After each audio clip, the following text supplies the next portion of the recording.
À présent, place à l'invité de ce 13h. Je reçois sur ce plateau M. Siaka Coulibaly, analyste politique. Bonjour et bienvenue sur ce plateau. Bonjour. Alors, M. Coulibaly, le vendredi 6 mai, le Premier ministre Paul Kabatieba a fait le point de la situation de la nation. Comment appréciez-vous déjà ce discours? Il faut dire que le discours sur la situation de la nation est une exigence constitutionnelle. L'article 109 de la Constitution oblige le Premier ministre à présenter devant les élus nationaux la situation de la nation. Si on abandonne la terminologie constitutionnelle, c'est tout simplement un bilan que le Premier ministre dresse de la situation du pays à un moment donné.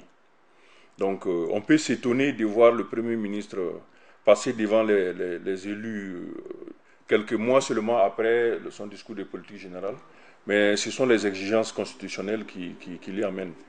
Alors, donc on a vu un Premier ministre assez à l'aise pour présenter son discours sur la situation de la nation.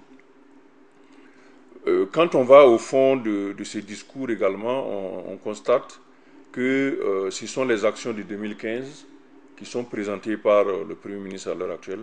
Cela n'a rien de surprenant parce que l'exercice est conçu comme ça. C'est le bilan de l'année -1, c'est-à-dire l'année passée, qui est présenté par le chef du gouvernement. Et ici, il présente la situation telle que eux-mêmes ils l'ont trouvée en tant que gouvernement. Et il présente les avancées qui ont été enregistrées à différents niveaux de gestion. Et les secteurs, vous prenez la gouvernance politique, il a fait état des mesures qui ont été adoptées, notamment en matière de décentralisation, l'adoption des 21 décrets et protocoles de transfert de compétences aux collectivités. Il y a les mesures tendant à accentuer la séparation des pouvoirs entre le judiciaire et l'exécutif. Donc il a présenté ces différents bilans. Au niveau économique également, le Premier ministre a fait état de ce que son gouvernement va mettre en œuvre, ce qu'il a déjà présenté dans son discours de politique générale, notamment le renforcement de la fiscalité afin d'accroître les recettes fiscales pour autonomiser le budget vis-à-vis de l'aide publique internationale. Et dans ces domaines-là, il a malheureusement fait état de faibles performances, à savoir que les recouvrements ont plutôt baissé en 2015. Et les mesures qui devaient être prises pour renforcer les services de perception n'ont pas pu être adoptées. Donc, en réalité, nos systèmes de perception fiscaux restent encore insuffisants pour atteindre les indicateurs que le gouvernement voulait lui donner. Donc si on fait le bilan, on verra qu'on est dans une situation plutôt mitigée du point de vue du développement, où il y a quelques avancées, mais dans l'ensemble, les choses stagnent. Par exemple, si on prend la croissance, elle est en deçà de ce qu'on avait eu en 2014. Et qu'est-ce que cela implique en général pour le Burkina? Cela implique une dégradation de la situation économique. C'est-à-dire que si on prend la période 2014 jusqu'à 2016, on a une pente descendante, selon ce que le Premier ministre a présenté. Et cela, immédiatement, en appelle à la responsabilité du gouvernement pour immédiatement lancer des mesures innovantes afin donc de tenter d'inverser la courbe. Et on va, dans les mois à venir, suivre ce que le gouvernement va nous proposer pour tenter d'inverser la situation économique. Notamment la dette intérieure, autour de 517 milliards de francs CFA, qui n'a pas du tout été épongée. Or, on connaît le rôle de la dette intérieure sur la croissance. Tant que la dette intérieure n'est pas épurée, les entreprises n'auront pas de liquidités, d'autres n'auront même pas du tout de capital et seront obligés de disparaître. Ensuite, il y a au niveau de la fonction publique, les agents publics qui s'attendent à des améliorations de leur traitement, mais du fait donc du manque de liquidité, pourraient ne pas les voir aboutir en 2016. Donc une situation quand même un peu difficile sur le plan économique. Au plan social, le gouvernement a essayé de faire ce qu'il pouvait en annonçant des recrutements quand même assez élevé par rapport à ce qu'on voyait dans le passé. Autour de 24 000 recrutements devront être faits. Et au cours de ce discours, il y a une phrase qui a retenu pratiquement l'attention, celle du Premier ministre qui indique qu'il faut à un certain moment qu'il y ait une génération qui consente un sacrifice. Comment voyez-vous les choses?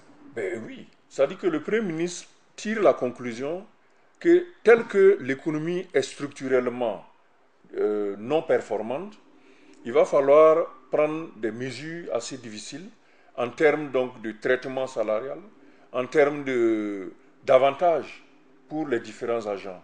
Donc cela signifie qu'à un moment donné, il va falloir demander à la population en général, mais surtout aux agents publics, de faire des sacrifices. C'est ce que le Premier ministre veut dire. Alors maintenant, on va voir quelle stratégie, soit de communication, soit de motivation, le gouvernement va mettre en place afin de convaincre cette génération de consentir ces sacrifices. Parce que là, c'est une question de leadership politique qui est posée. Donc il y a un peu à craindre concernant l'application de la nouvelle loi 081 qui porte ce statut des différents fonctionnaires d'État. En ce qui concerne la loi 81, le ministre de la fonction publique a dit que les mesures d'application sont en train d'être prises à l'heure actuelle. Donc, a priori, on ne devrait pas s'inquiéter à ce niveau.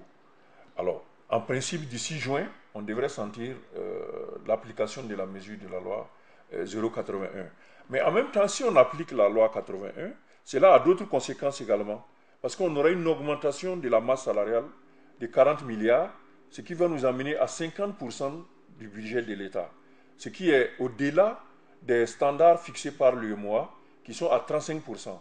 C'est-à-dire que dans les pays membres de l'UEMOA, un pays ne doit pas consacrer plus de 35% de son budget au salaire des fonctionnaires. Or, nous sommes déjà à 50%.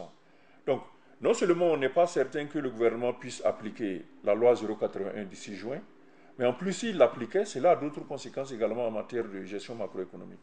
Autre fait également concernant cette situation de la nation, le Premier ministre parle d'encadrement des Kogluwego, alors que le ministre en charge de la sécurité, Simon Compaoré, lors de sa rencontre avec ceux de Ziro, hier, parle de légalisation.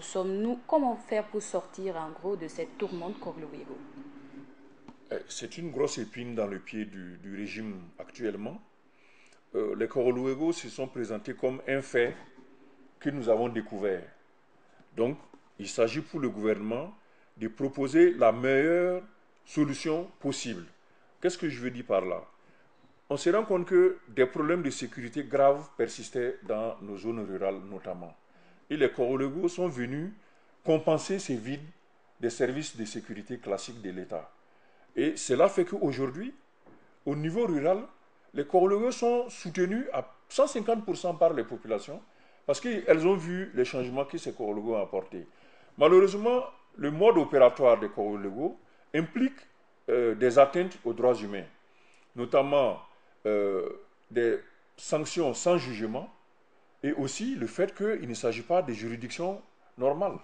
Donc toutes ces questions se posent. Moi, je crois que le gouvernement, en particulier le ministre de la Sécurité, devrait faire une étude plus approfondie de la question des Kogluwego. Comment faire entrer les Kogluwego dans le dispositif de la sécurité nationale sans enfreindre les règles de la République. Ces règles sont que c'est l'État qui doit assurer la sécurité.